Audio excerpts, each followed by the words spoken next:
just a bit outside.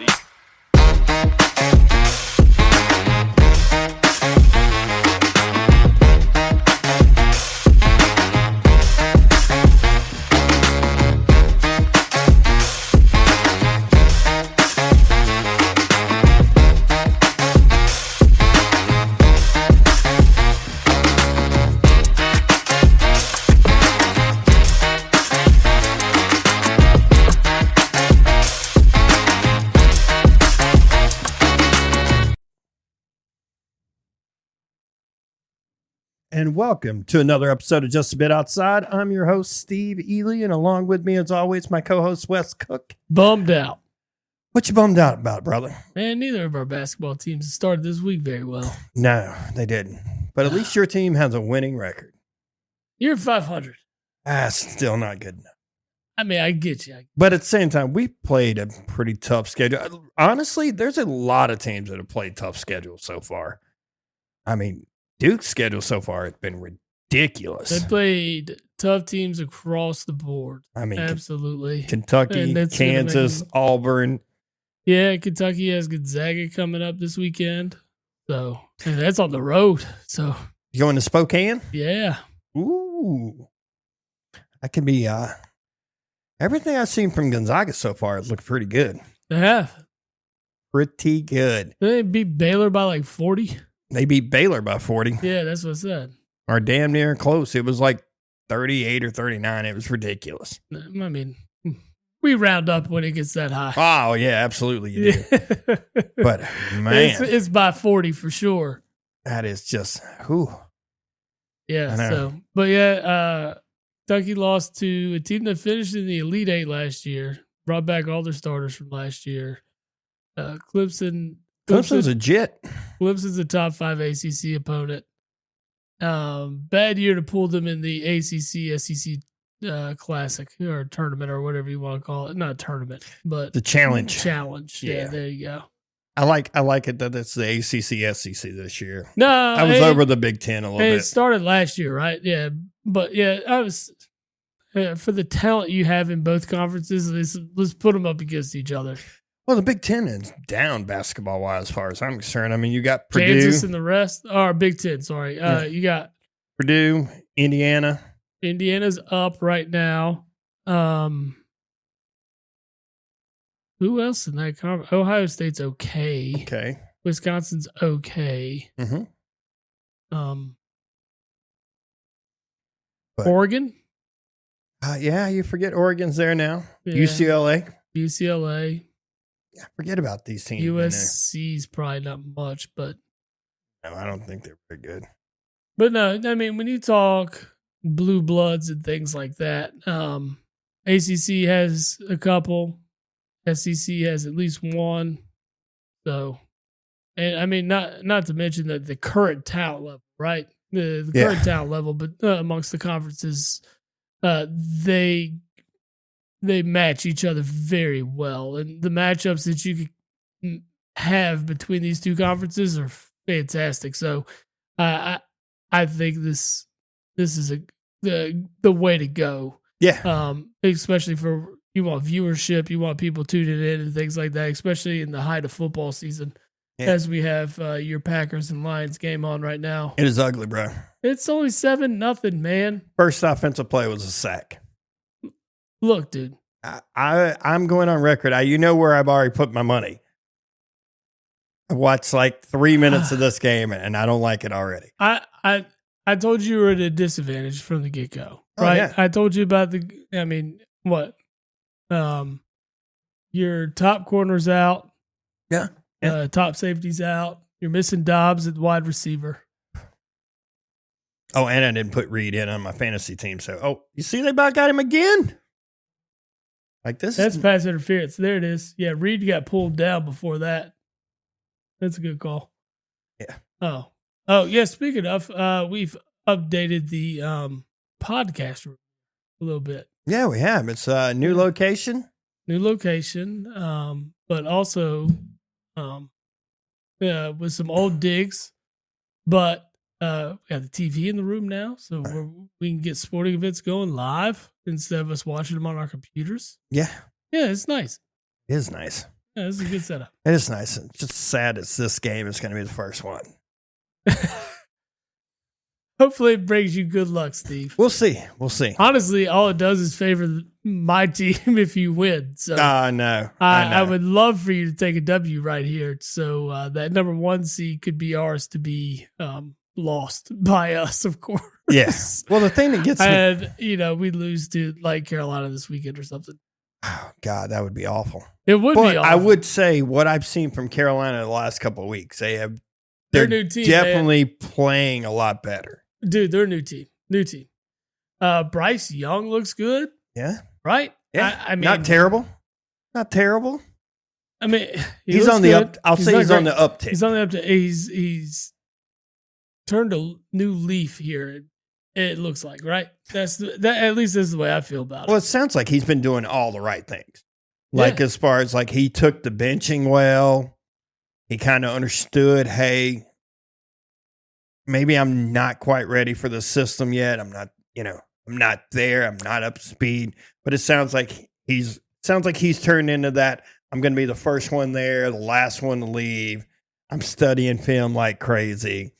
Well, I mean, that's what you get when you sit a guy that's come in and been thrusted into that position, right? Yeah. He hasn't learned how to be a starting QB in the league. No. So when he got benched, he had to sit behind Dalton, and he got to learn from a seasoned veteran on what to do on a day-to-day, week-to-week, month-to-month basis. Yeah. On how to carry himself as a starting quarterback here. And when you pick up those little traits and things like that, it's only going to help you. Yeah. And I think that's especially what you see like here in Green Bay. Yeah. Is Green Bay, their last 2 QBs have sat behind all-time greats. Yeah. And I don't mean to just keep saying but you're correct. But how do you get better, right? Is you learn from people in front of you, learn from the veterans. Well, it also depends on how much the veteran is willing to work with you. I went through the whole thing with Favre and Rodgers was like, it ain't Favre was like, it's not my job to teach him anything. At this point, he's a professional. But it doesn't matter. No, you can watch. As you watch, right? What Aaron learned is, hey, maybe I shouldn't throw that throw. Yeah. Well, I mean, but Brett Favre was a gunslinger. Too. Oh, yeah, that's what he does, buddy. That's what he did. Rock. Yeah. So, no, but I think the benching was a beneficial thing for Bryce Young. And that's what's allowed for him to kind of develop somewhat quickly when you really think about it. The way I've kind of looked at it is I'm kind of giving Bryce Young the Trevor Lawrence treatment in the fact that I'm kind of calling his rookie one a wash because of just the dysfunctionality. I mean, Carolina is dysfunctional. Oh, well, they were super dysfunctional last year. I don't think they're quite as dysfunctional this year because you know what name I hardly hear at the moment is David Tepper. I mean, and maybe that's something he's learned is like, I need to take a step back. I need to get my hand out of all this. I don't need to be seen. Maybe that has a lot to do with it. Yeah. Maybe you got a call from one of the Roonies. So, bro, man, we taught you better than that. I mean, it should. I mean, he was a minority owner with the Steelers. I mean, how did he not learn that? You just hire guys, put the right people in the right places, and you just roll with it. And you stay back. Yeah. Exactly. But at the same time, you don't see a franchise like the Steelers like every day either, you know? If it was that easy, everybody would be. Right. But we only know the Roonies because they've been the owners for ages, right? Yeah. But I mean, they've done it right. They kind of just sit back. They put the right people in the right places. And let it do its thing. And just collect them checks. I mean, especially coming in like this year, right? The Steelers didn't have a whole lot of aspiration behind them. No one thought they would be what they are right now. I didn't think they would be. It's all credited back to how they run this business and how successful. And how long they've sustained this success. It's consistency. Yeah, it's so consistent, and they do the right thing. Jerry Jones should probably ask them for some tips. I mean, they've had, 3 coaches in 40 years or something like that, 30 years, 35 years. I can't remember. It's Chuck Noll, went from Chuck Noll right into Cowher, and then right into Tomlin. Yeah. No other franchise has done that. None. Because the thing is that those guys that end up there, they want to be there, and they want to be there for life, or until they're done with it. I mean, in Cowers. Where are you gonna go from Pittsburgh? Nowhere. Yeah, nowhere. I mean, it's not gonna. Generally, there's never a situation that screams like, "Oh, this would be better than where I'm at." No, just like I can't. You get yourself entrenched, and you're a lifer, and then you are what you are considered. I mean, a fucking god in Pittsburgh. Yeah, I mean, Tomlin is a legend. Yeah, he's a legend. Cowher's a legend in Pittsburgh. They're legend. You think they're paying for any meals as in is Pittsburgh? Noel. Yeah. You think they're paying for any meals in Pittsburgh? No. They're getting the Ditka treatment. Yeah. Yeah. Just like I'm pretty sure Bill Belichick ain't paying for nothing in Boston. Nor should he. No, nor should he. There's no way that man should ever pay for a meal in the Northeast ever again. No. Any place he goes up there, whatever. No. I agree with you. Only place he's paying for food is probably New York. He's paying double, too. Yeah. Double or triple, bro. It's like, no. Speaking of Belichick, we kind of talked about him for a minute. I know. Hit on that news today. Man, I mean, it's quite surprising because just knowing his background and what he's done in the past. I am super shocked about that. Is one of the top headlines on ESPN.com that Bill Belichick spoke to UNC about their coaching open. It's crazy, right? I don't know. I don't really like it because I don't want to go from old guy to old guy. I want some fresh blood. But at the same time, I had the same conversation earlier this week without the Belichick information. Go get Jimbo Fisher. I mean, we talked about this before, right?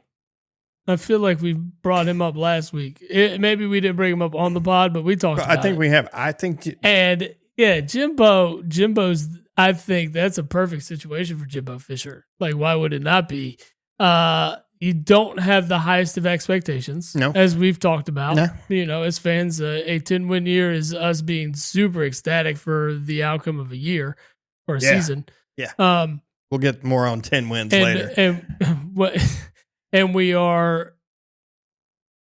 satisfied with 7-8 and getting to a bowl. And I'm completely satisfied with. I would prefer 8 or 9. Yeah, I would prefer 8 or 9 is great. I understand. I would completely be satisfied with that. Satisfied with consistency of 7 to 8 wins a year. And you do that pop up every now and then for 10. Yep, I'm stoked. And then maybe once every 10 years, give me an opportunity to be in the playoff. Yeah. I mean, I would like to be part of it, right? Like just to have my name in the conversation, even if it's a part of the year. If you took a Kentucky team from the Rich Brooks era that knocked off LSU. Yeah. What was that? 06, 07-ish. I was actually at the game. I probably mentioned that before like 100 times. But we're always mentioning that stuff when we're there. But I have to. It was a good game. I enjoyed every bit of the 3 overtimes. Yeah. But you take that team would have had aspirations to be in the playoff picture. Yeah. In today's game. Well, so it's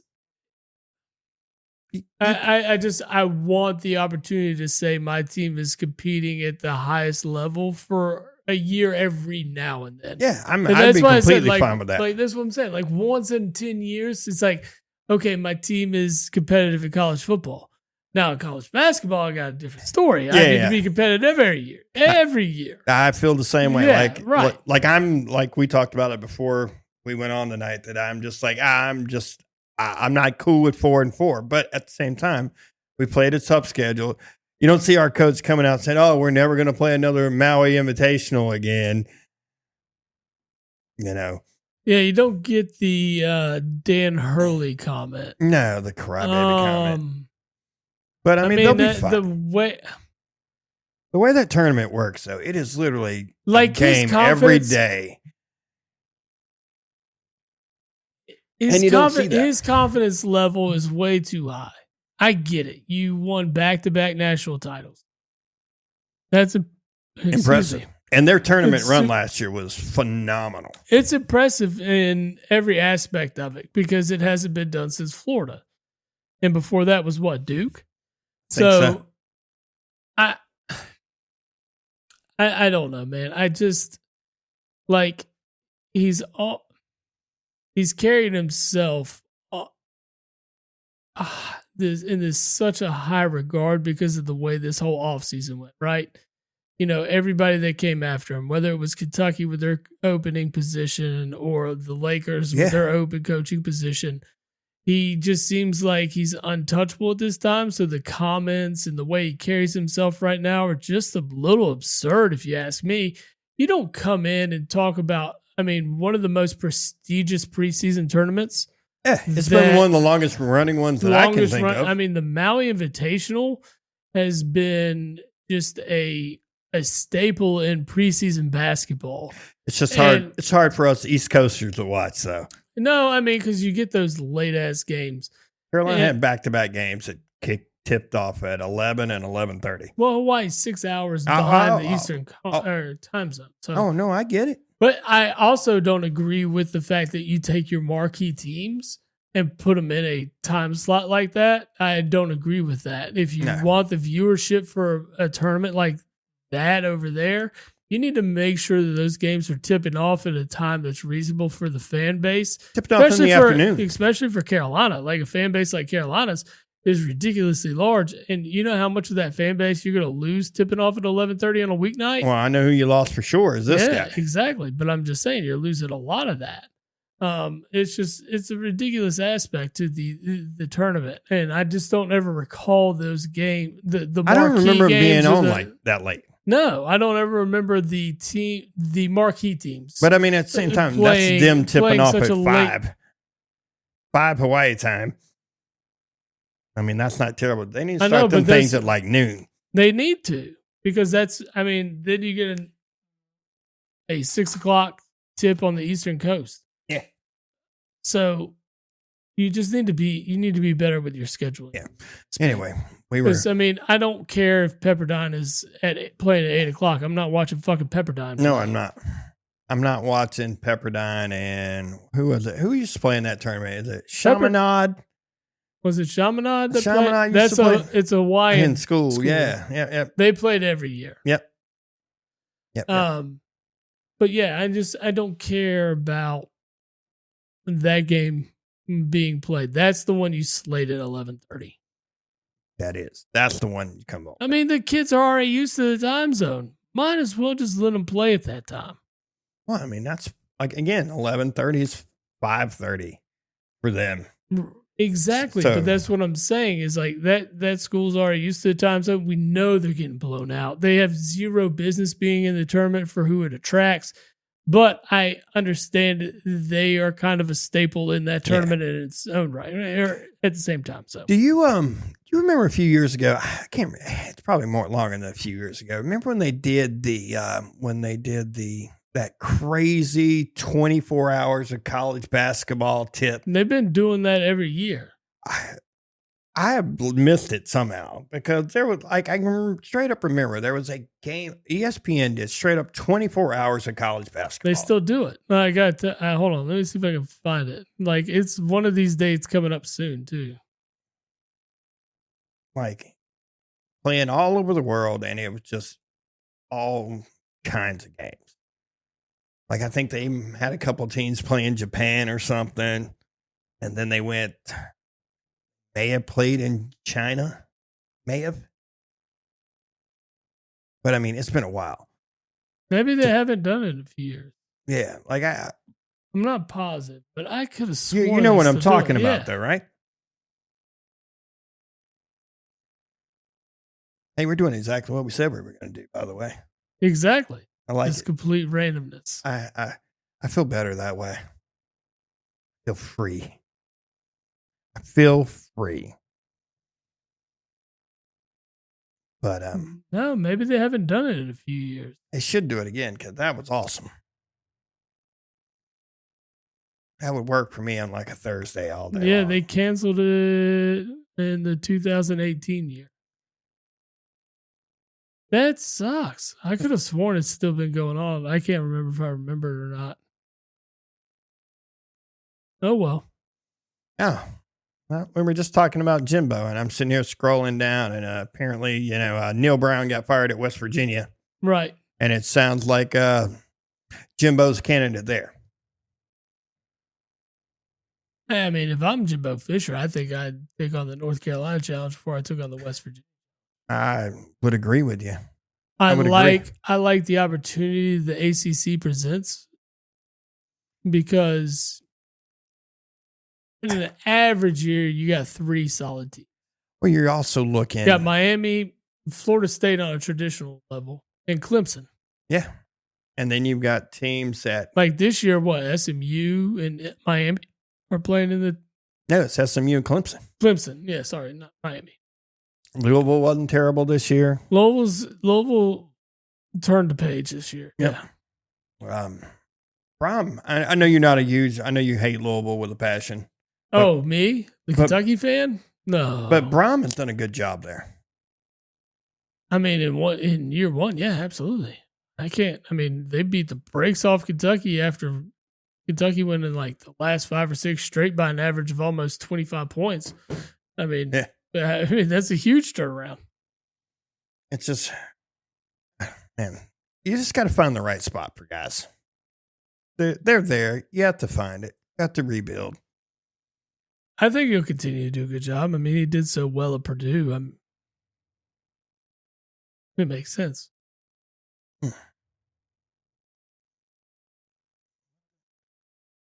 What they call? I missed it. Sorry, I'm focusing on multiple things now. Are you watching the game? I am. I am too. I am. I see your coach through the challenge. He threw the challenge, and I didn't see what he was challenging. Was it a fumble? Possibly. I hope it's not because that was Gibbs. I do. I have Gibbs. I need Gibbs to get all the points he can. I don't need -2 points. In our league that we're in together, Gibbs. I'm playing Juwan this week, so he has Gibbs. So fumbles for him does good for me. Get it?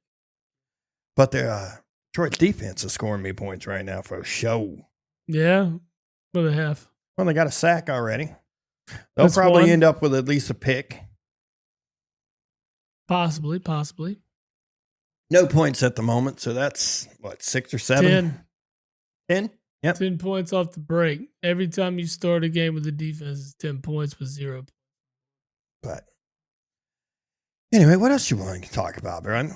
Well, I mean, we can jump into a little bit of playoff scenarios and what we got in the NFL as the season is winding down. We are in week 14. This is the start of week 14 as we have Green Bay at Detroit. 7-0 ball game at this moment.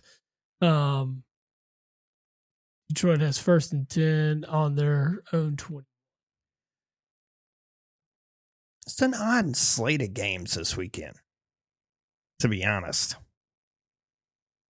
I mean, the slate of games, there's not a lot of intriguing matchups. Like, this is the one for this week, to me. Yeah, absolutely, because it has a lot of playoff implications. You're talking about Detroit being able to clinch a playoff spot with a W tonight. Green Bay puts themselves squarely back into the divisional race with them if they take a W here. Yeah. There's a lot there. They put themselves You're talking about the number 1 seed being up for grabs as Philly is right there behind them with a 1-loss difference in the overall standing. So, and with a win, Philly's going to even themselves up and actually ultimately take the tiebreaker from Detroit with the divisional record, I think. Because the divisional record They must have challenged the Or spot. something else. Sorry. I think that's what they were challenging. And it looks like he lost it because he is down a timeout. Yes, he is. Yeah. I like LaFleur. I think he's done a good job. I can't argue with you. Done a good job. Especially to handle the whole Aaron Rodgers to Jordan Love transition too. And we talked about that last year before the season started. I had no idea. Well, especially handling Rodgers and what Rodgers does to coaches. Oh. Ridiculous, dude. GMs, whatever. What? Yeah. Just ends up, he's kind of a LeBron of the NFL. I think Rodgers is done.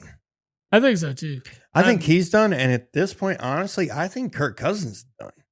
Kirk Cousins is. He has not looked good. His last, 3 or 4 weeks have just Been awful. I think last 3 weeks he's thrown 4 picks, 0 touchdowns. He's been awful.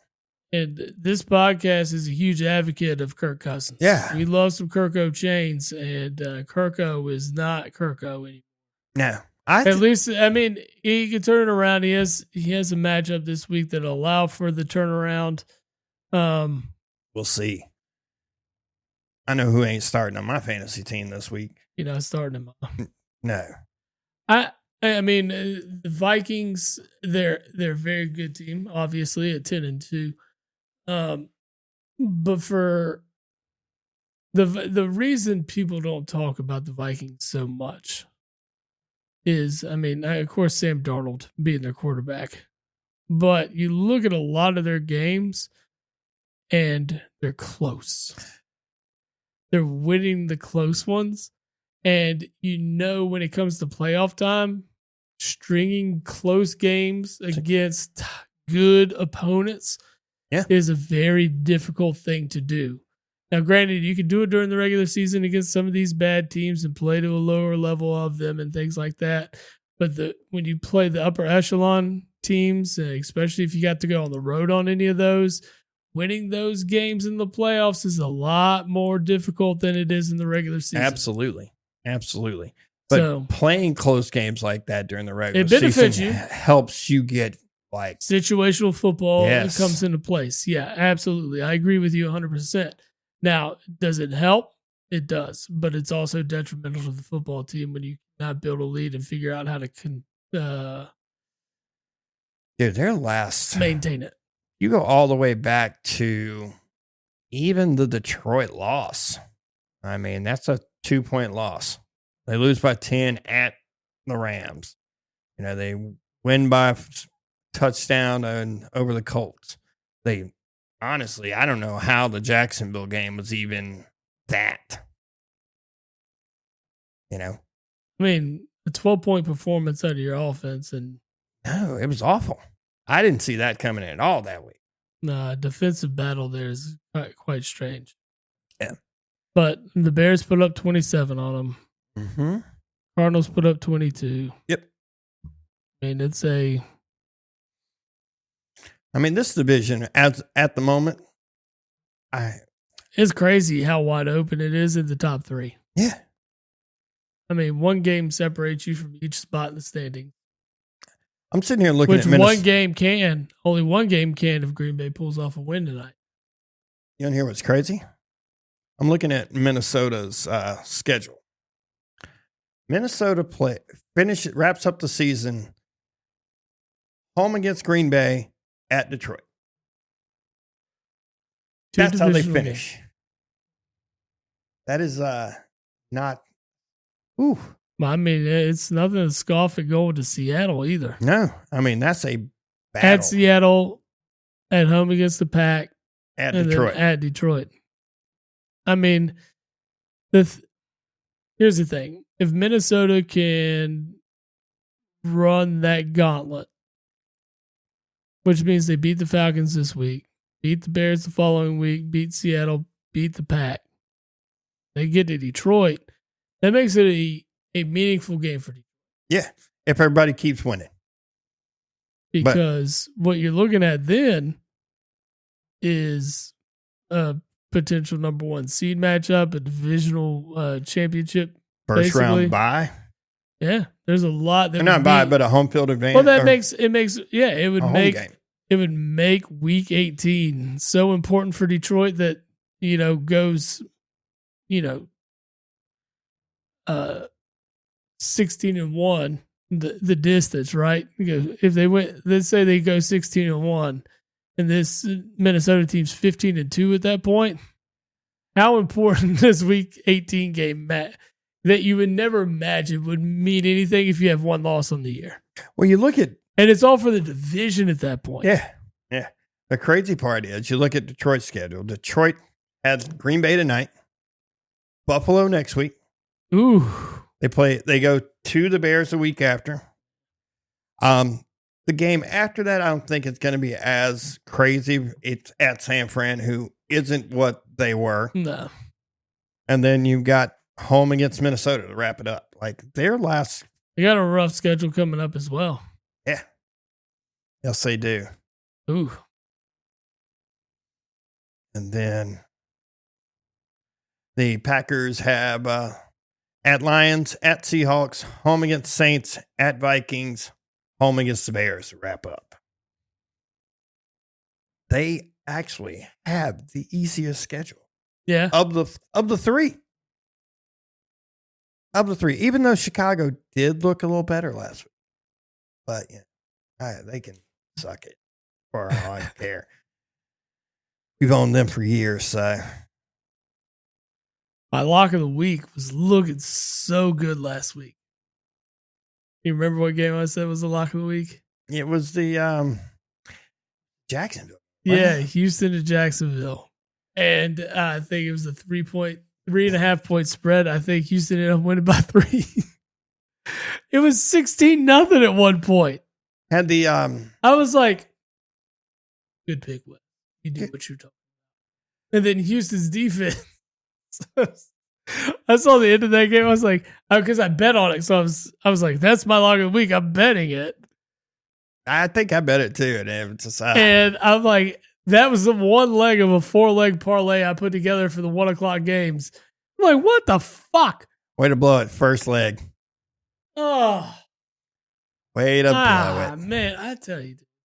Speaking of the Jacksonville game, that Trevor Lawrence here it is. Who do you want to lose this week? Who do I want to lose this outside week? of the Lions, because that game's already gone off. Who do I want to lose? Man. Oh, Green Bay fumbled. That's points. After a big gain. That's points. For the D. Watson, too. Yep. Damn.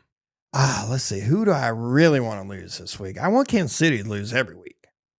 Okay. I want Dallas to lose every week. That's a scary game, man. Kansas City has the Chargers.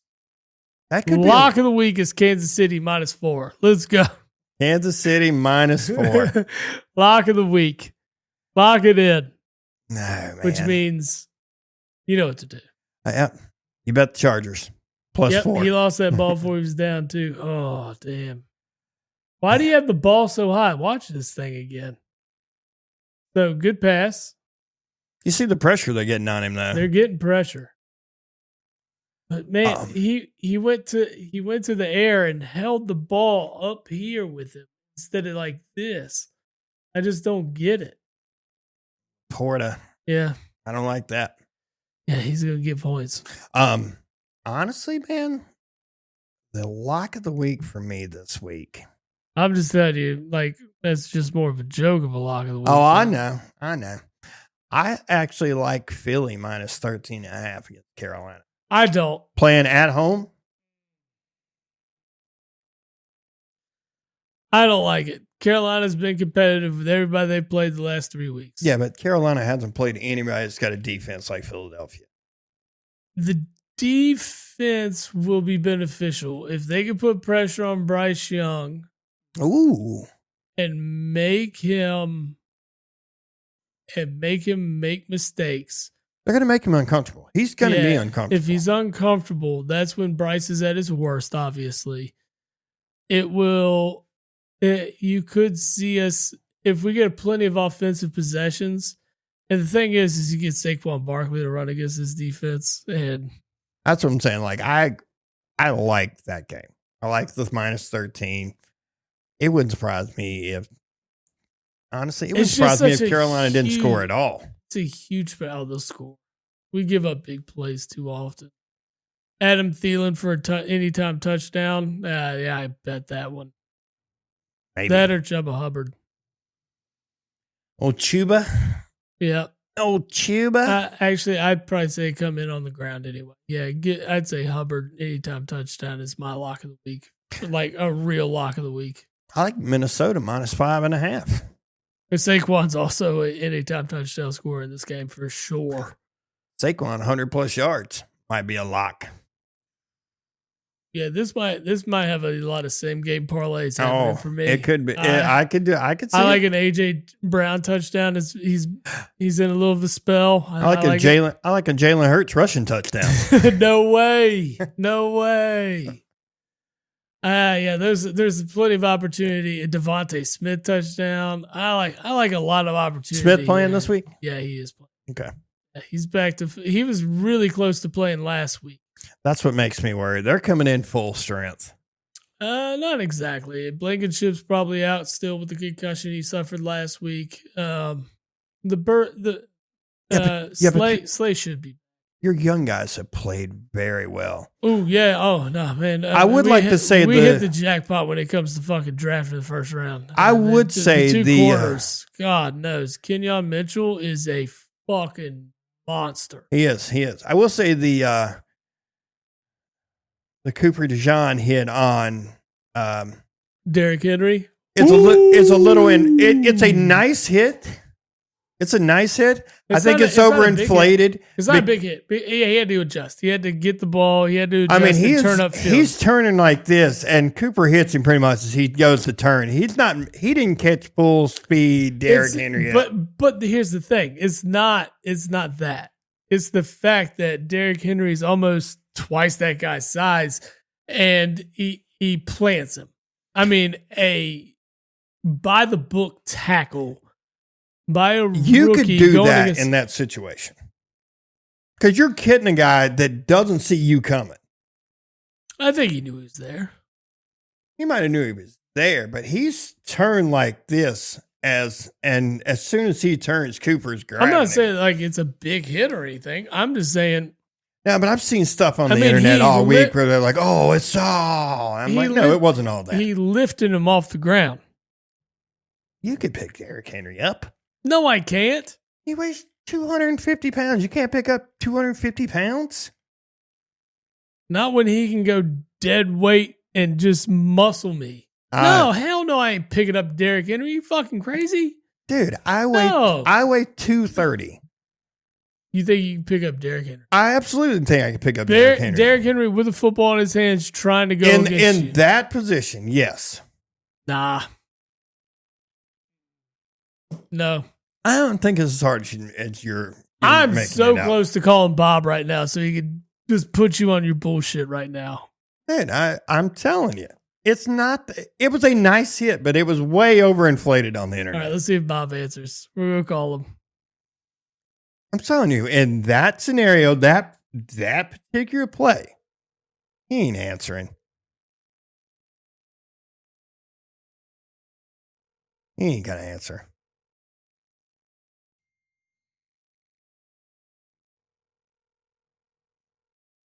We'll try him. Yeah, see, he ain't answering. Damn it, Bob. I'm just saying, the angle and everything, it's not 99% of the NFL could have made that play. I mean, I'm not saying I can't lift 250 pounds. That's what I'm saying. But 250 pounds of 250 pounds of a that is that strong. There's no way. He caught him with his legs pretty much together. It ain't like he had to squeeze. It's a good tackle. I mean, I'm not saying it's not a good tackle. I didn't say that. I mean, it's a phenomenal tackle for a rookie corner to make on probably the biggest and strongest running back in the game. Oh, he is the biggest and strongest. By far. But you're trying to tell me, you average ass Joe, that you're gonna pick him up and plant him. Yeah, I think no I can do yards after the catch. Yeah, I think I can do it. Oh, you're so full of shit. There's absolutely no way. No. In that exact play, I mean, he didn't have any movement, any steam, nothing. But he can just still turned. plant himself and hold himself to the ground. All he did was just turn. He grabbed him low to begin with. Oh, man. I need more input here. I do. Rewatch the hit. I have. I watched it a few times this week. I enjoyed every moment of it. I didn't say it was a bad hit. I mean, they held the man to under 100 yards rushing. It was fantastic. I'm just saying the internet overhyped how really devastating it was. I don't think it was a devastating hit or anything. It was just a stand-up. I didn't say you did. I said the internet has. It's a stand-up hit. It's a big hit for a rookie corner going against that man. Just say it's a big hit for a white guy. That's what you really want to say. Just say it. Just say it. I'm not saying it like that. No. It's a big hit for a white corner. How about that? Say that. No, it's a big hit for any guy. If Kenyon Mitchell made that tackle, I'm just as stoked. My point. Because of the angle and because of how it was gone, it wasn't. But these guys are professional athletes. I get it. I'm a 40-year-old, beer gut man. It's not happening, dude. It's not fucking happening. I think you could do it. No, sir. I think you could. You were crazy. You were crazy. Against Derrick Henry. I think you could. Oh, man, I wish Bob would have picked up the phone. I think it can be done. Oh, you're kidding me. All right. Man, we got to move on. All right. So we decided we're going to take this episode in a different direction. Detroit's up 10-0 before we do that. Yeah, I saw. I know it's been a lot of football and talks back and forth. We got SEC, ACC, conference championships coming up from college football. Yeah. Everybody already knows the matchups and they have their own predictions. So we'll follow up at the end of the episode with predictions on those matchups for you this weekend so you can get some bets in. But just a nonsense episode here so we can just go through some bullshit that just comes across our minds on a day-to-day basis. And so I'm going to pose Steve with the question that I posed him before when we made the decision to go this direction. Let's just start naming off random college basketball players. Brian Stitt. Damn. Okay. Nice. I started mine with Corliss Williamson. That's a good one, bro. Yeah. That's a dude I hadn't thought about in a long, long time. Yeah, exactly. I heard something. The video I sent you a couple weeks made me think about a guy that I hadn't talked about. It was the white Duke players. And the name on that list, the name on that list that I had kind of forgotten about Cherokee was Parks. That's the one. That was the one. I was like, man, I forgot all about him. 100% Cherokee Parks. He was 100% a crybaby. He wasn't a terrible college player. He just wasn't everything he was McDonald All-American to be at the time. I just don't know how he was. Let's make it really interesting. Let's make it cannot be from your team. But Corliss Williamson was that wasn't your team. But I'm just saying, in general, no Carolina, no Kentucky guys today.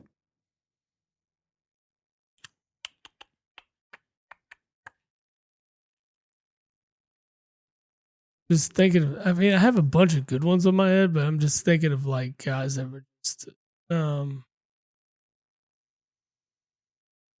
Yeah. How about Ed O'Bannon? Ed O'Bannon. Well, when you think of O'Bannon, you think about the whole reason NLI started, right? That is it. Yeah. Yes, sir. The NIL, the O'Bannon rule. Oh, Christina needs your keys. My keys? Yeah, to move the vehicle so she can go get her child. So, but back on topic. Let me think. Matt Walsh. Just Google him real fast. He played for Florida. Oh, wait. I think I remember that guy. Yeah. Sticking with the goofy white guys. This guy. Goofy white guys. Matt Geiger. Ooh, nice. Now, Matt Walsh was the guy that you figured would play for Duke. Oh, I'm looking up the wrong Matt Walsh. Put Matt Walsh for. I pulled up some actor. American commentator, Matt Walsh. Let's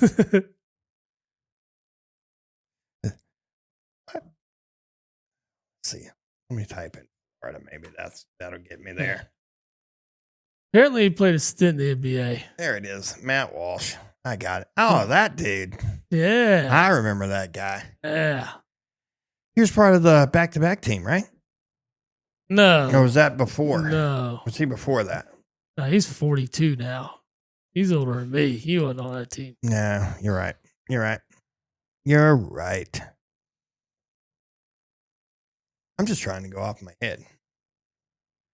And That's all I'm doing. I remember all these random ACC guys like Rodney Monroe and Chris Corciani, Tom Chris Gugliotta. Corciani, yeah, NC State guys. Yeah. You remember the guys you love to hate? Oh, dude, I remember all those guys. I remember all of them. I remember Chris Lofton at Tennessee. I was disappointed because he's a Kentucky boy and he ended up going to Tennessee, and he was just like one of the all-time greats in Tennessee history. And it's like, oh, yeah, you could have been one of ours. yeah, it could have been one. You could have been one of our average guys. Yeah, one of our average guys. Sorry, buddy. You would have gone down in all-time team history, I guess, but you would have been great. Yeah, but it's hard. It's thinking about like Kentucky and Carolina history. It's hard to jump up onto that list. Mm-hmm. Like it's hard. Ooh, hold on, I got one. Oh, you got one for me? I just lost his name. He played at Indiana. Zeller. Oh, Cody Zeller. It's Tyler Zeller's brother. Yeah, exactly. I know that guy. You remember that name? I know that name. I think he's still in the NBA. I Does he still play for the Hornets? No, he's gone, but I'm willing to bet he's still in the NBA somewhere. Yeah. I'm sticking to goofy white guys apparently. I got your favorite goofy white guy, Frank Kaminsky. Oh, fucking hate Frank Kaminsky. Talk about the fucking no talent ass clown. Ugh. Yeah, They Big Ten you guys in that game. That's exactly what they did. We played to their level. We played their style of ball, and it fucking ruined us. Yeah, you can't. Fuck God. That's how you beat a Big Ten team. You run the ever living shit out of them. Damn, I hate Stacey Augmon. UNLV. Yeah. Trying to remember that starting five. It was what? It's not really a random. He was a good pro too. Augmon was okay. Anderson Hunt, he was okay for them. Yeah, he wasn't a star. No. Of course, Grandmama was just fine. Who else was on that team? Oh, what's his name? Who's in it? I'm going to end up having to Google it. I know it's Stacey Augmon, Larry Johnson, Anderson Hunt. Yeah, God. Oh, man, I'm having a brain for it. I could have spewed this stuff out like 10 years ago. Like, I can spew out like, God, I remember when Arkansas had Todd Day and Lee Mayberry and big fat ass Oliver Miller. Greg Anthony. That's the one. Yeah. How the hell is that the guy I forget? I did too. I can remember Anderson Hunt. I had to Google it. I had to Google it, dude. My bad. But yeah, damn. I can remember. What was the other? It was Shackle something. Who was the other guy on that? They're starting. Oh, George Ackles. Was that him? Mm-hmm. Yep. Yeah, I was close. I knew it had the Ackle in it somewhere. Yeah, you were close. Yeah. Oh man, I miss college basketball from the 90s, dude. Oh, it was great. I mean, guys like Rodney Monroe. What was the Rodney that played at Wake Forest? God, I'm not going to Google, but I know it. He actually was part of that team that went and played against the Dream Team. It was because it was the same. They were all of them. It was Mashburn and God, why am I having a brain fart? He was really good at Wake Forest. He was kind of more of a thicker guy, like built in like a Charles Barkley. It was Rodney something. God, I'm gonna have to Google it, and that's gonna make me mad when I see this last name. Of course it will. Josh Jacobs, stiff arm.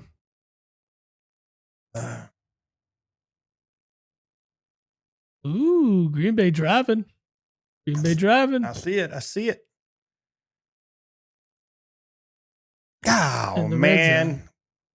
Rodney Rogers. Oh, shit. Why did we not think of that one? That's what I'm saying. Like, how did I miss that one? Yeah. Dude shared ACC Rookie of the Year honors with Grant Hill. Was the ACC Player of the Year in 93. Crazy. Right? It is. Considering, he was ACC Player of the Year over Christian Laettner in 93? Or was Laettner gone then? Duke went back to back in what, 91, 92? Laettner was gone in 93. Yeah, he was. That was Grant Hill's team. Yep, that was the only year that Grant Hill didn't make a final. Yeah. If Grant Hill would have beat... Come on, 8. Come on, 8. Come on, 8. No. Oh, good. Good. Overthrow. Good. Give me 8. Give me 8. Yeah, no Tucker Kraft touchdown. Don't you have him in a parlay? No, I didn't take it. I didn't take it. Oh, you didn't take that bet? I didn't take it. Thought you had him as an anytime touchdown. I would have liked it. It was one of those I was looking at, but it didn't really pay a whole lot. So I just skipped out on it. I'm trying to think of some West Coast guys. Because I used to watch a lot of ball back in the day. Man, Texas had a good team in the early 90s that actually beat Michigan.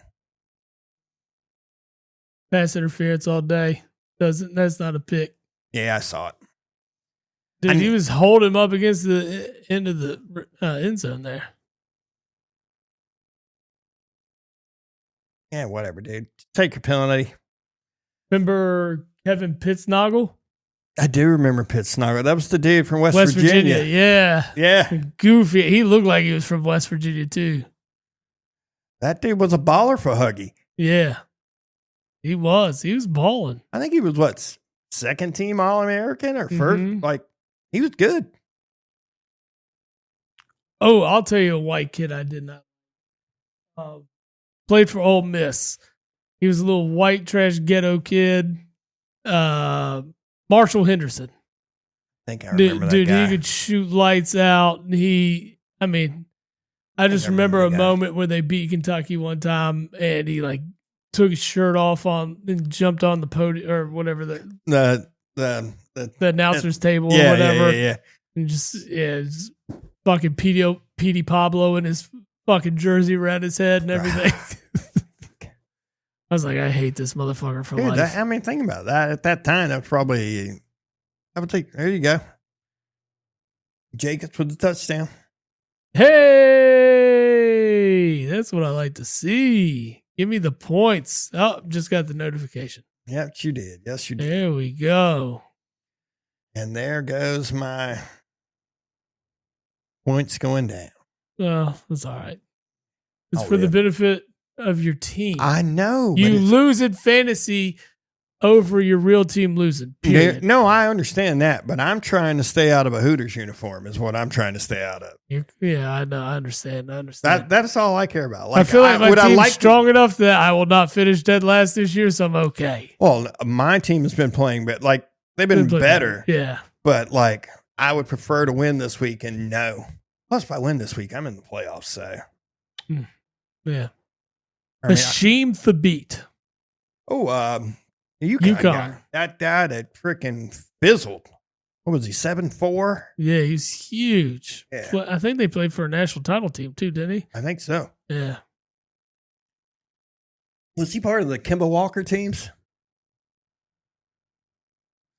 Or was that later? I think he's before that.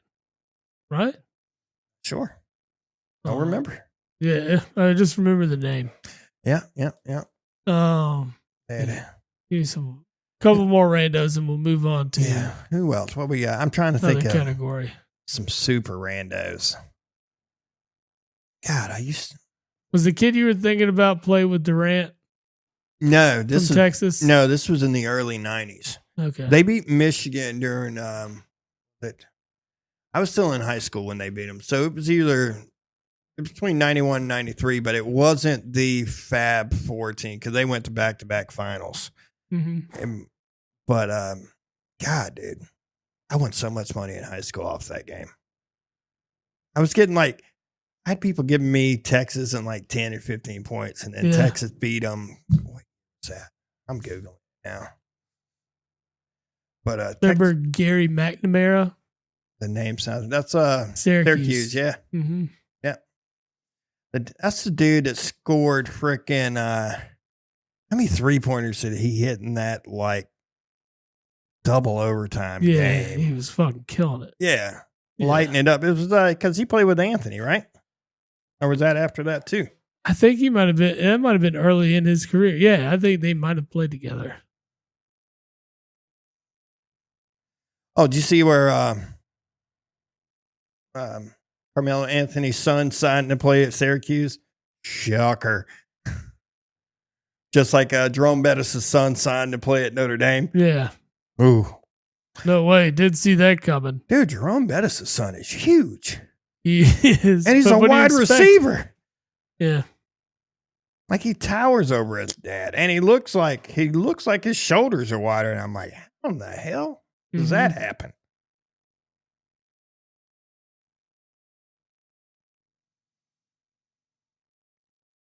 In 1991, Texas, that's what I'm trying to look at this score. Look at this. They played Michigan, I think, in the tournament. Nope, it wasn't that. It wasn't that team. Maybe it was 94. Maybe that's when it was. Maybe it wasn't when I was in high school. After. Speaking of other shitty white guys from Florida, Joakim Noah, basically, Nick Calathis. I remember him. Mm-hmm. I do. BJ Tyler, that's who I'm thinking about. Oh, I remember that. That's who I'm thinking about. What are you doing? Dear God. My Lord, I don't need that. Thank you. Love you so big. They didn't beat Michigan that year. Thank you for messing me up on a Thursday night. Fantastic. But they were Michigan was the 11th seed. Texas was what seed? It doesn't tell me what seed they were. But everybody was giving me Texas in 10 to 15 points. Michigan won 79-84. Give me all of it. Give me all of it. It was kind of like the Ohio State spread last week in Michigan. You give me a double-digit spread, I'm taking in whoever gets the point. Rivalry game? Yes, absolutely. The same way with any Duke-Carolina game. I fucking hate putting money on Duke. But if you're giving me Duke and 10 points against Carolina, I'm taking it. Yeah. I'm taking it. Because, my boys can still win. I can still cash on it. So can I name random dudes from your teams? Yeah. Shamad Williams. Shamad Williams, I remember that. Yeah. You name me random dudes from my team? God, dude. Random dudes from your team. Random. Probably not.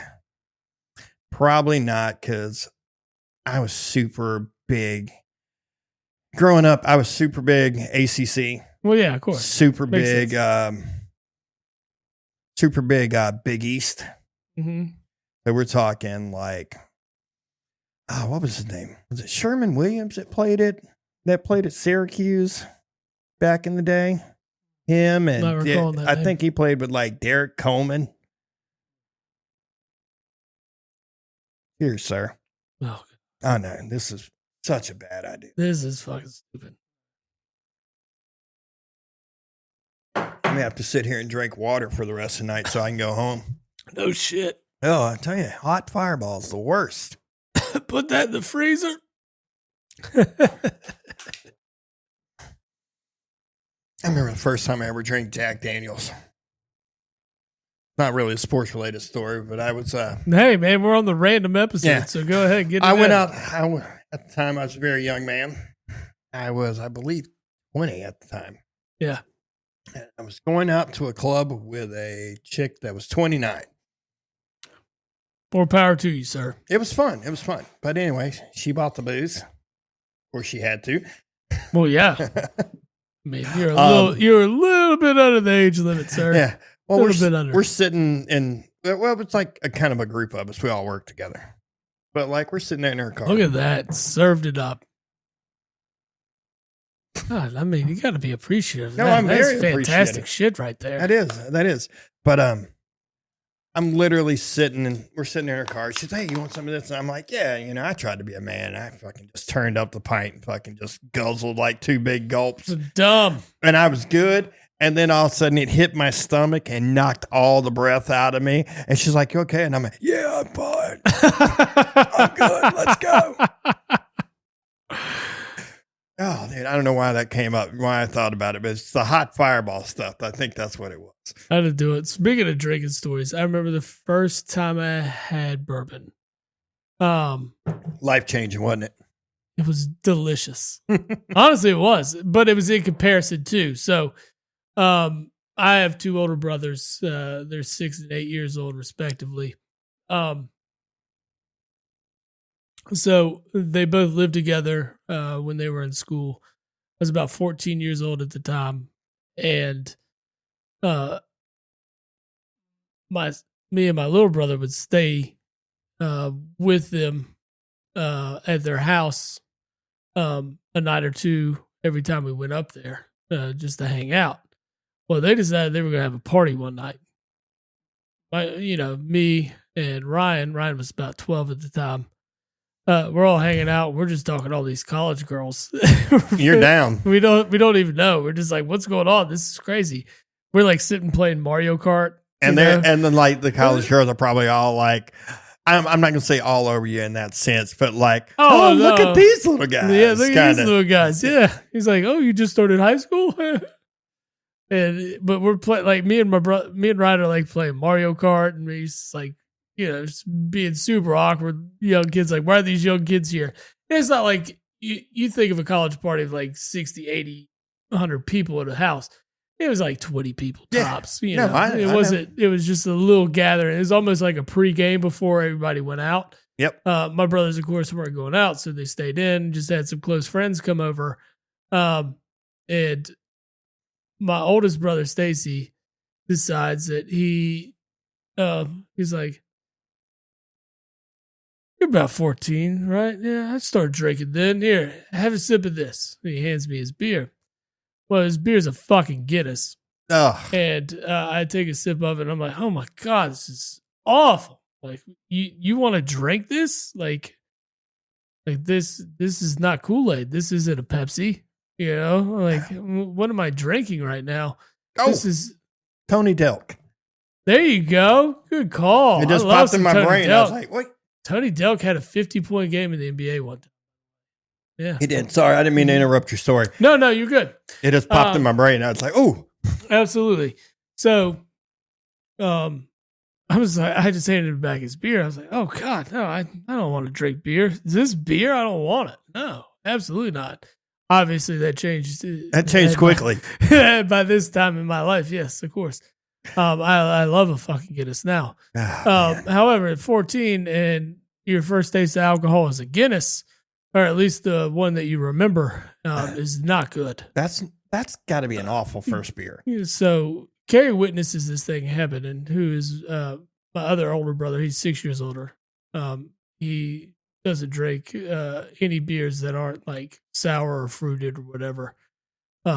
He's not the fruity beer guy. No, he'll drink a fruited beer. Yeah, I mean, they're good. I like a fruited beer. Don't get me wrong. Like, give me some sours all day long. And he's a champ. He goes out and he'll go to breweries with me and drink those things. I appreciate every bit about that man. Yeah. He's like, "Hey man, you want to go to the brewery?" I'm like, "Oh yeah, let's go." Anyways, he witnesses the whole scenario happening. He's like, "Yo, what are you drinking?" I was like, "Oh, Stace gave me a sip of that that beer is awful. Do not want this. He's like, no, man, you need something a little bit more flavorful. He hands me his Beam and Coke that he's drinking. And I have that for the first time. And I'm like, I could do this. I could do this. This is not a bad solution. No, that is not. Yeah. So I didn't get awful. banged up at 14 by any means. You know, like these are a couple sips of beverages and things like that. I'm sure I got in some I trouble. don't think the first time I got drunk, I was like 16, maybe 15. Nah, I'm pretty sure I was probably a little younger. Yeah. I'm sure. I'm not talking the about opportunity it, but I'm was sure. there. Like, granted, if I wanted another beer or beverage or whatever at that time, yeah, I'm sure one of my brothers would have given it to me. But they were actually proper adults at the moment. oh man, can't say so much for Stace right now. I don't think he is. And he knows I love the hell out of him, but I'm just going to talk shit on him right now. I like it. I can't say much about him. No, he's a good man. I love him. Dude, man, I can remember my younger brother because I'm like the oldest. And like when I was in high school, I think my brother might have been a freshman. Yeah. At the time. I think he might have been in ninth grade. It wasn't even high school around here because, they do the 7th to 9th grade middle school from where I'm from. And man, I knew some guys I knew a guy that would go to the store for us. He went, what he bought us with our change that we had rolled up that day, which I think we ended up with about $22 in change. Nice. Oh, yeah. Well, early 90s, that's not terrible. We ended up with a bottle of Night Train, a bottle of Mad Dog. Oh God. The 2020. A bottle. It definitely fucks your 2020 vision up. A bottle of Thunderbird. This is all like straight up like back in the day, Thunderbird was probably $3 for a fifth. Hey, dude, we didn't get a fifth. It was just like it was a pint of those three. Okay, so it was probably $1. Yeah, it wasn't a lot. I say we had like $20 we were working with. I mean, I saw that at the liquor store the other day, like on the bottom shelf, and I'm like, oh, I remember having some of that. Yeah, it's not good. Yeah, bad. She bad. But that, and it was several 40s of Old English. 740s several. of OE? Oh, several. Okay. Several. I thought you remember the exact number of OEs you had. A lot. I've had some Old English in my day, man. A lot. I've that been and plenty of messed up on some of the OE, bull. and I'm pretty sure I've thrown up a lot of OE in my life. Yeah. Well, my brother decides, we're hanging out at one of our friends' house. Some girls call us, wanting us to come and hang out. They're like, oh, we're all hanging out over here. And it's literally, we're going to go to this place. It's me, my brother, our friend, and I think it was 10 or 11 girls at that time. We're like, we're all like, yeah, this is going to be great. It's going to be cool. Well, my brother proceeds to open the Night Train, takes a sip out of it. It's like, oh my God, this tastes like Kool-Aid. Boom. Down 3/4 of it. Oh my God. And then, we get a ride to where. Oh, that's a stomach ache waiting to happen now. Oh no, I think about drinking that right now. I'm like, oh no. This story gets like so much better. I can only imagine. We get dropped off at the front of this neighborhood. Mm-hmm. So we have to walk in this neighborhood. We're just walking down the street. Yeah. We literally walk by the principal of our school's house. Him and his wife were sitting on the front porch, and they see us, and they're all like talking and waving at us, and we're just going to keep moving. Hello. And like as we're moving along, man, you can tell it's starting to creep in on my brother. Yeah. He's starting to feel it. Well, we stopped by another friend of our house who lived in the same neighborhood for a minute. And we're talking to him, and my brother's like, oh, yeah, let's go over to his house. And he just takes off right. Next thing, he runs head first right into a tree. Hits the tree, hits the ground, bounces up. I'm okay. Ended up with like this huge knot on his head. So good. It was great. All right. we finally get to where the girls are. We're all hanging out. We're talking. I'm actually playing ping pong with this chick. And like, my brother is just hammered at this point. Right. So we've got him laid on a couch. He's good. He proceeds to sit up. Big stop, Pack. Big stop at the goal line. Yeah, he proceeds to sit up and just start projectile vomiting. That freaking purple shit everywhere. That's awesome. In this chick's basement. And we're just like, what the fuck? Like, is it like directly on any furniture or is it like going on the rug? It's on him, the couch. Oh. And I'm just like, what the And at that point they're like, hey, you guys got to go. Well, yeah, no shit. Yeah, no one wants that person hanging out anymore. Yeah, well, so we called, we got our ride. Sounds awful. Our ride was this big giant black dude named KB. KB was a couple years older than I was, because he was actually one of our friends' mom's roommate, and so he comes in. We're trying to get Scott, my brother, out. Yeah, and then he's like, "Just get out of the way," and he literally picks him up by like the back of his pants and his belt. Yeah, like, and he's just carrying him like a suitcase up a hill. And like, oh my God, we get back to like our friend's house and like he is just like out and still like puking. Like, I'm pretty sure he had alcohol poisoning. Like, I'm 100% Yeah, got positive. to that level. Yeah, and like the girls are calling us. They're wanting like me and our other friend to come back over. I'm like, we just can't leave him. No shit. So we fourth and goal right here. Oh my God. Gibbs wide open in the middle. Nice. I'll take the Gibbs touchdown. That is the Gibbs Montgomery anytime touchdown pan right there. Yeah. Well, I just need Gibbs to score, so I like it. Thank you. Wasn't it Gibbs, Jacobs, and Montgomery? And Gibbs, Jacobs, Montgomery, and Kraft. That was the There's three of same them, right? game. There's three of them right there. Gibbs, Montgomery, and Jacobs all have scored, yes. Yeah. So all you need is a Kraft All touchdown. you would need is the Kraft. I didn't and you got to have a football to get it. Ridiculous. Yeah. Ridiculous. Anyway, it was just a good time. Dude, I remember those dumb drinking stuff back in the day. Oh yeah, no, we've had all the stories for those. God. Man, my little brother at the time, I think he was a senior in school, maybe a freshman in college. I was still under 21, but I bought beer on the regular from a gas station.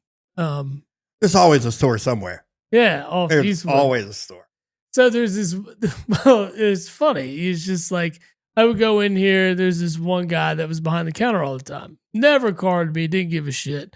I mean, I had facial hair and everything at that time too. I didn't have a full beard by any means, but if I could have probably grown one if I had ever attempted. I just never thought about it at the time. But I can go in there with 5 o'clock shadow, whatever. I looked the part. Mm-hmm. I mean, I've been buying beer since I was 16, really, kind of. Anyways, so my little brother would always call me and be like, "Hey, can you get me some beer tonight?" Yeah, sure. What do you want? Case of Keystone Light. That's my little brother's MO, right? Keystone all the way. And that's not by the way, huge advocate of Keystone Light. Big fan. If you don't know, all it is Coors Light in a dented can, and I'll leave it at that. Same fucking beer. You will never know the difference. Put two of them side by side, you can't tell the difference. Nope. And I will swear to that. It is the exact same damn beer. Anyways, fantastic beverage.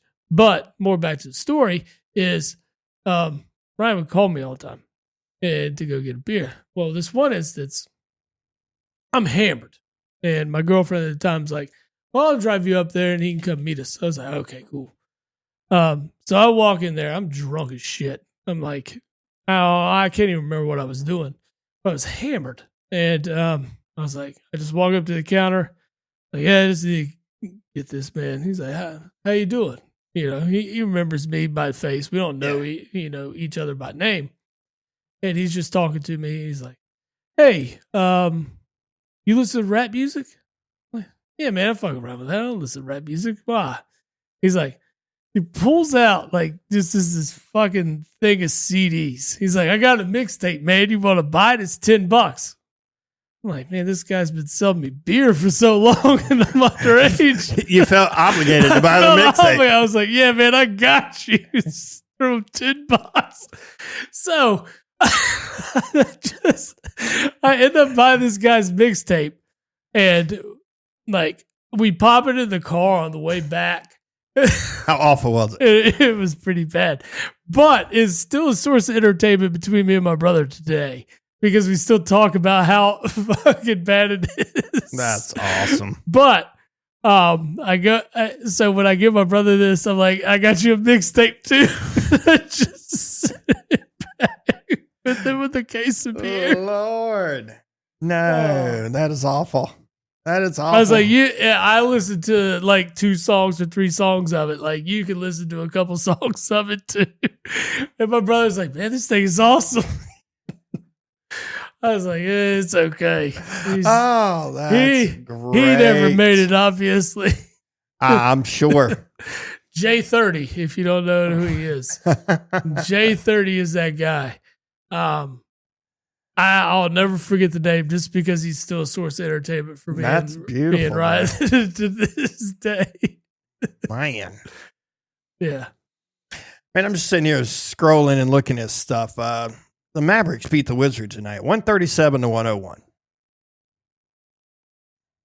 The Magic just the Mavericks. Mavericks. They beat the Magic. No, they beat the Wizards. Oh, Mavericks beat the Wizards. Why is the Magic in my head? I don't know. I never said the Magic. I said Mavericks. They're still lingering from last night from beating the Sixers. 137-101. Okay. The Raptors are losing to the Thunder right now, 129-90. That makes sense. I saw the Lakers got whooped like that pretty good. By 40. Woo. 40. I'm a man. Ooh, speaking of random white dudes in college basketball, Bryce Drew. Played at Oklahoma, right? Or Oklahoma State. Valpo. Ooh. You don't remember the shot that beat, was it Ole Miss in that game? Oh, yep. It was like 98-ish, if I'm not mistaken. It's kind of like you realizing that C.J. McCollum was the guy that played at Liberty the year that they beat Duke in the first round. Oh, yeah. God, I love it. Everybody's going to remember Liberty. Everybody remembers those early round knockouts. I remember when the original one was Syracuse losing as a number 2 seed, lost to somebody. Like they were the first 2 seed to lose to a 15. I don't remember who it was that beat them, but I know it was Syracuse that lost. Who was that dude? You remember when UCLA won the title in 95? Yeah. In 96, Princeton upset them in the tournament. Was that the Tyus Edneys? Yeah, probably the same team, but that Princeton team had a white dude on it. That's when they freaking pick and rolled them to death. Yeah, backdoor cuts. Beat them to death. Dude, they're doing the same play on you. What was that dude's name? I cannot remember, dude. I can't think of that guy's name. Oh, man. Look up the 96 Princeton roster. I think his name was Gary or Gabe or something like that. God, I can't think. His last name was weird. It was it didn't make sense. Is it Gabe LeWillis? Gabe, that's it. Gabe LeWillis. Yeah, it's like Lewis, but it was spelled weird. It's spelled LEWULLIS. Yeah, that dude. You remember that guy? I'm sitting here looking at it. No, I don't remember remember watching that game as a kid. I was like, what? This dude is lighting them up. They had Steve Goodrich on that team. And apparently he played in the NBA for a minute. No shit. Yeah. Yes, he did. Weird. Remember the team that beat you remember that Weber State team that beat North Carolina? Oh God, I remember. You remember them. the guy that torched you? No, I don't. Arsenault? Yeah, that name's gonna ring a bell. Try to forget stuff like that, bro. Try to forget. Try to forget. Oh man. Try to forget. Yeah. Man, I can name you some really obscure like North Carolina guys from like the 80s. Okay. Like Jeff Lebo and Steve Hale. I remember Lebo. You know, remember Steve Hale? He was super early, man. He might have been 83, 84, 85. I was somewhere in that alive in range. 83. So. Yeah, I know, bro. That's because I'm old as fuck, so I remember those guys. Just like I remember when Mark Price played at Georgia Tech. Who? Mark Price. Oh, I remember Mark Price. Very good, very underrated Cleveland Cavalier guard. I believe was a multiple All-Star. We can go back and do some like random NBA guys. You remember like Scott Skiles? Yeah, all-time. He's got the single game assist record. Yeah, with like Scott 20, Skiles? like 6 or 27. Hell, it might be Dude 28. could shoot lights out from 3 too. Yeah, when he wasn't passing the ball. Right. The hell kind of salute is that, Montgomery? What are you doing? Anyway, man, where else you want to go? What other rabbit hole are you trying to dive down? Give some other random thing to talk about. I don't know, man. I got to not catch a buzz. What I got to do? Haven't caught it yet. No, I'm trying not to. I'm getting there.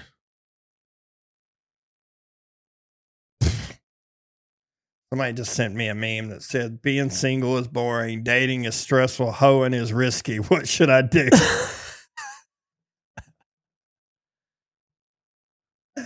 Oh, fuck. That might be one of the funniest things I've heard in a while. Single is stressful? No, single is boring. Oh, boring. Single is boring. Dating is stressful. Dating is... Okay, got it. Hoeing is risky. Hoeing is risky. Yeah. Oh, anyway, shit. I don't know, dude. I don't know. You want to do these predictions for the week and then we can call it a night? Yeah. Listen, where are we running at? Oh, we running long anyway. Yeah, that's what I'm saying. Yeah, we're long as hell. Where do you want to start? You want to start at NFL and then we'll hit the championship weekend? Or you just want to dive right into the college football? No, let's do that. We can hit up some NFL predictions for the week. Why not? I All like right. the idea of it. Our schedule this week, of course, here at halftime, Detroit's up, 17-7? Yeah, my Green Bay plus 3.5 and over 52.5. It's not looking strong at the moment. No.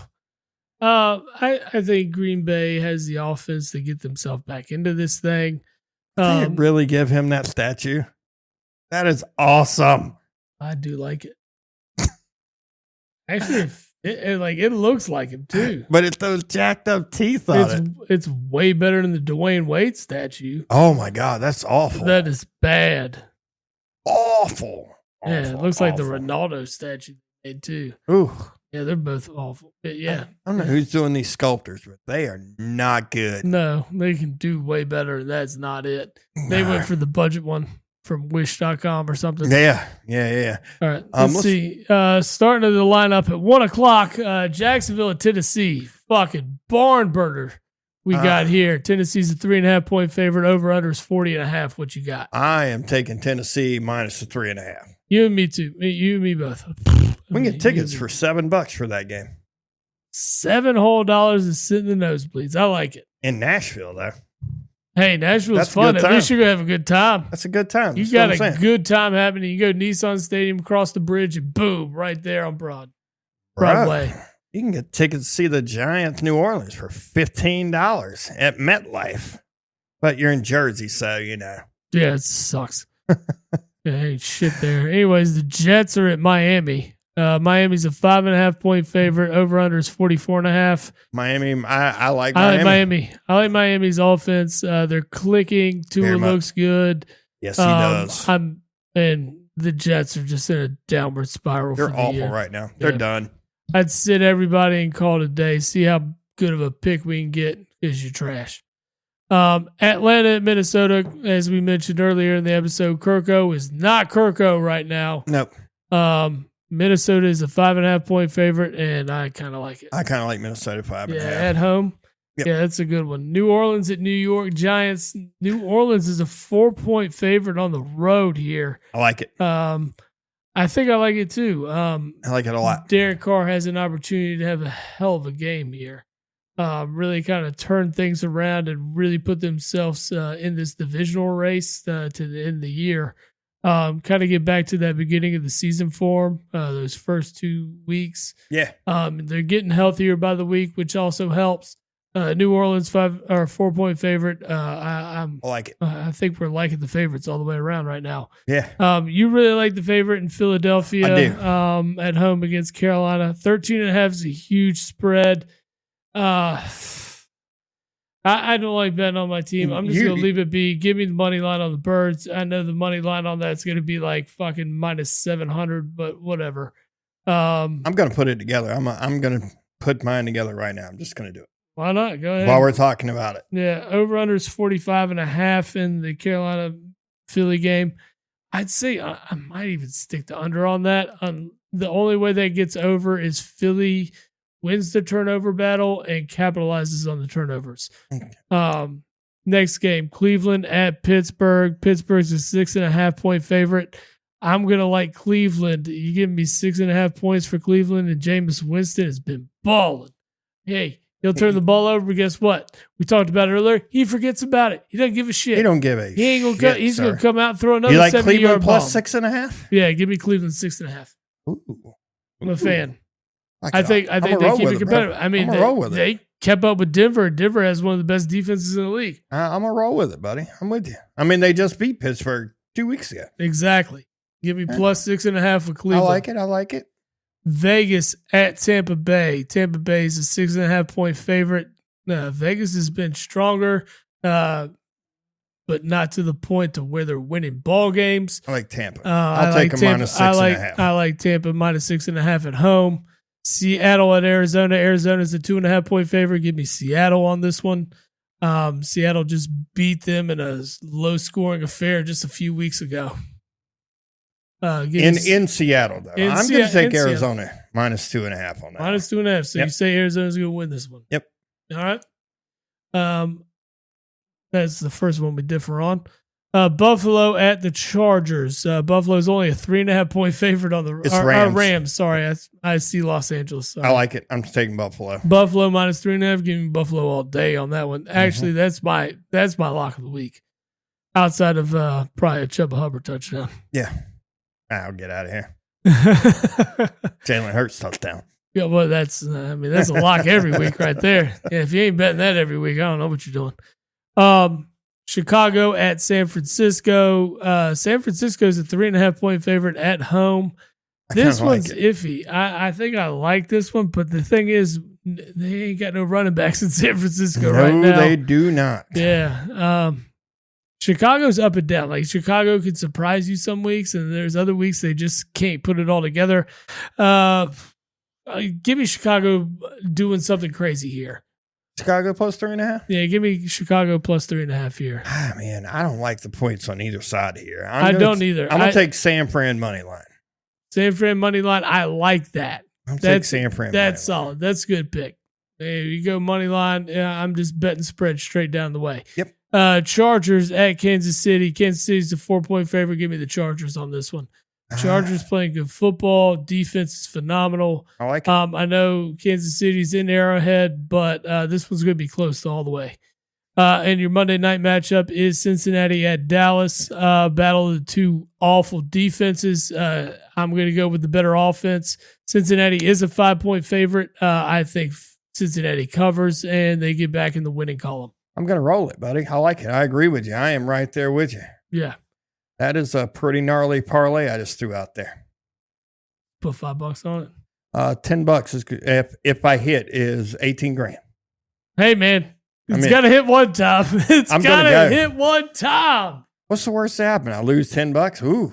I'm going to lose $10 picking a 3-leg.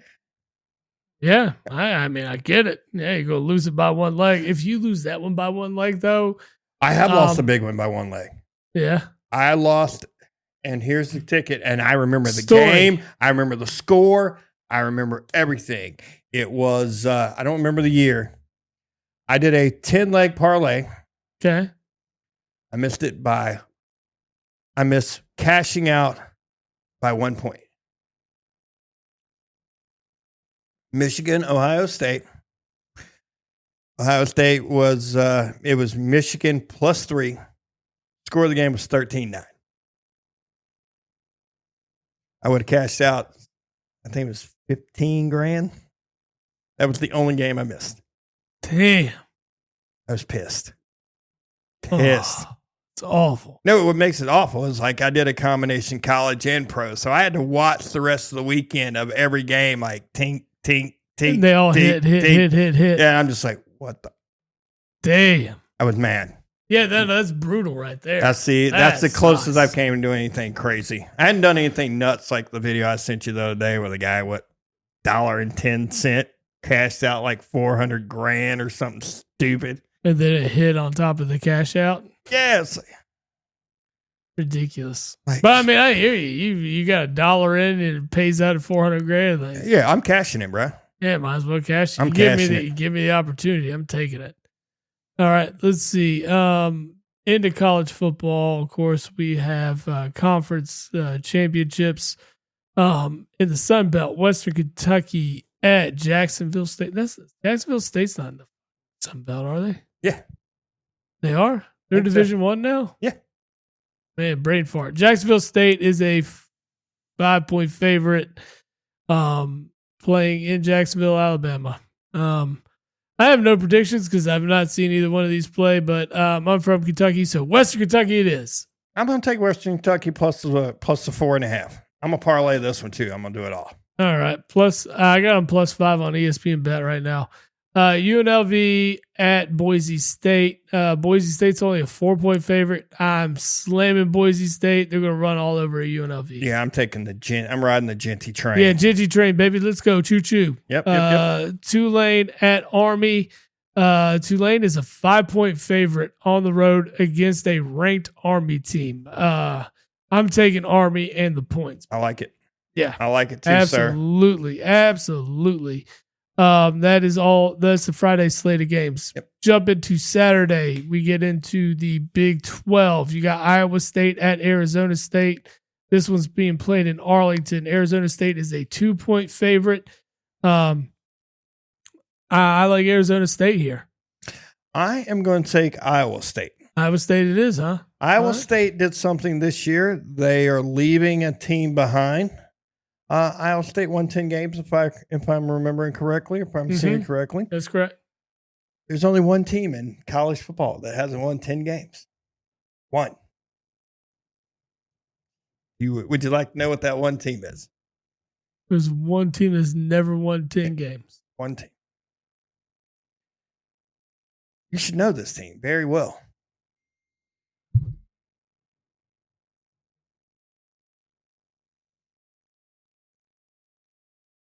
Know it. Come on. Vandy? It is Vandy. It is Vandy. So I am going to roll with I'm going to take the points in Iowa State on this one. I like it a lot. So what does that have to do with Vandy? Iowa State won 10 games for the first time? Yeah. That's where it comes back to it. Oh, Tucker Craft touchdown. Right there. Cashed. Cash. It would have cashed. Wow. Man, you should have bet it. I should have. And I didn't. Shame on me.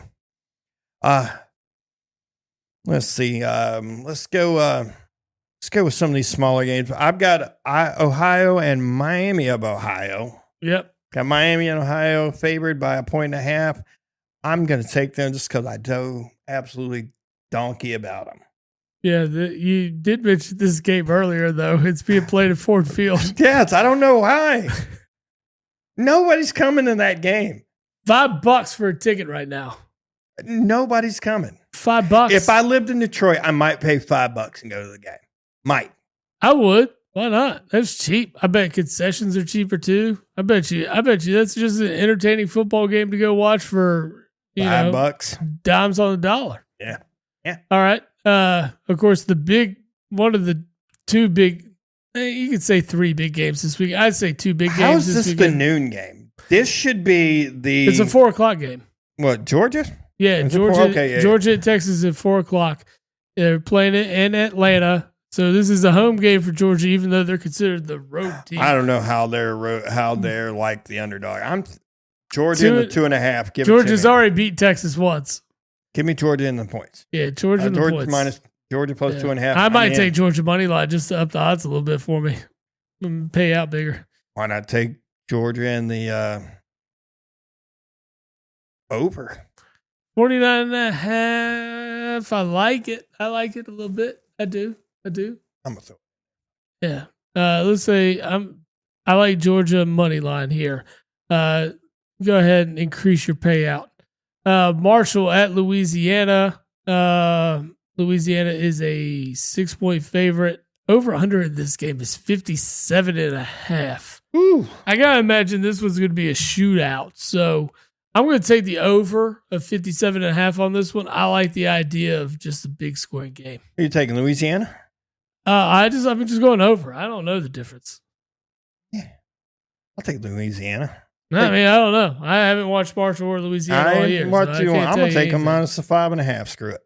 Yeah, I'm trying to go crazy this weekend. Maybe I'll win a lot of money.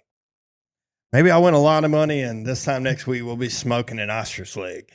Hell yeah, let's go. I'm in. All right.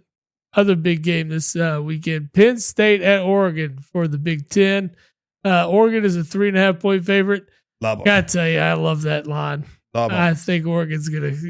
I mean, I love Penn State, but I feel like Oregon's gonna cover in a big way, and the over under is 50.5. I'm gonna say over. I'm not messing with the over and under on that one. I don't like it. I feel like this has the makings of like a 28-25 or even could for the winner.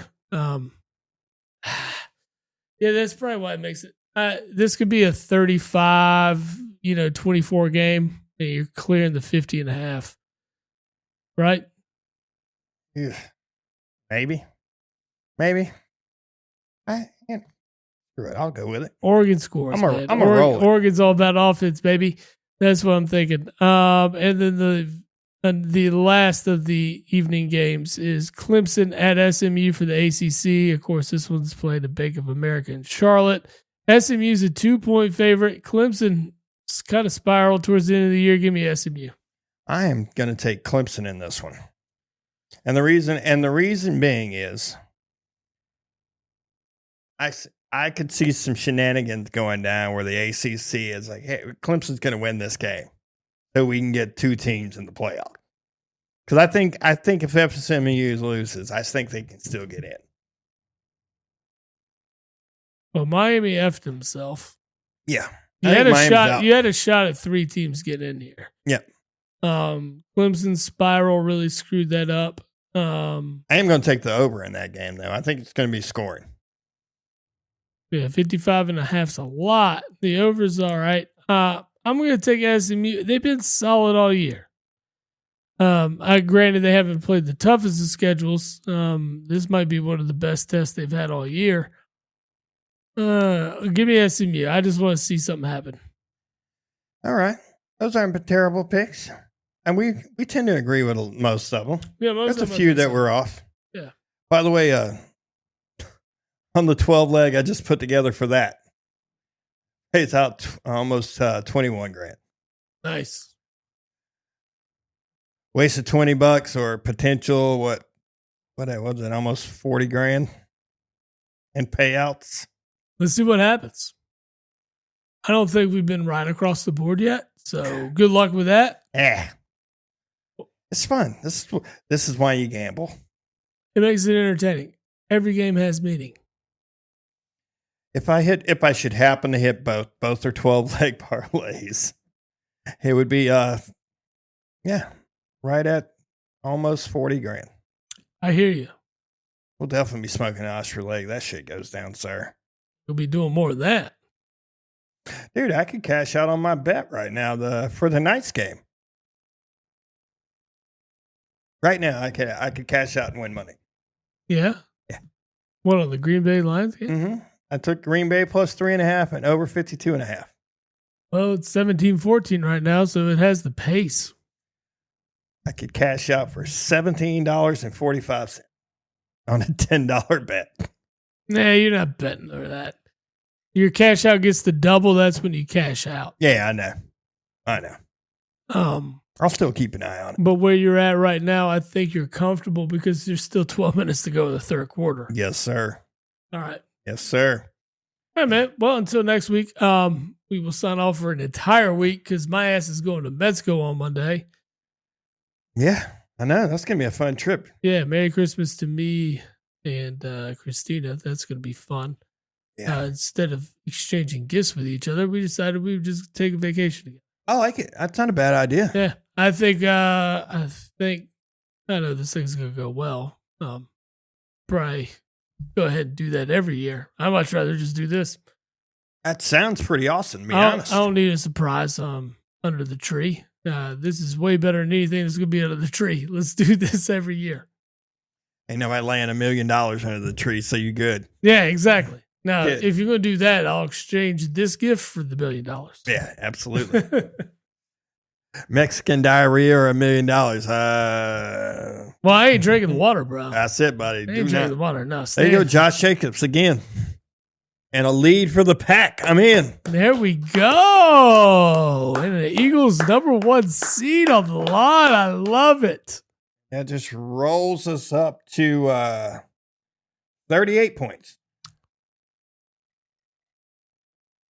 Looking good, my friend. Looking good. Yeah, I think the bet's going to cash for you. I know. We'll see. It's looking good. It's looking good, bro.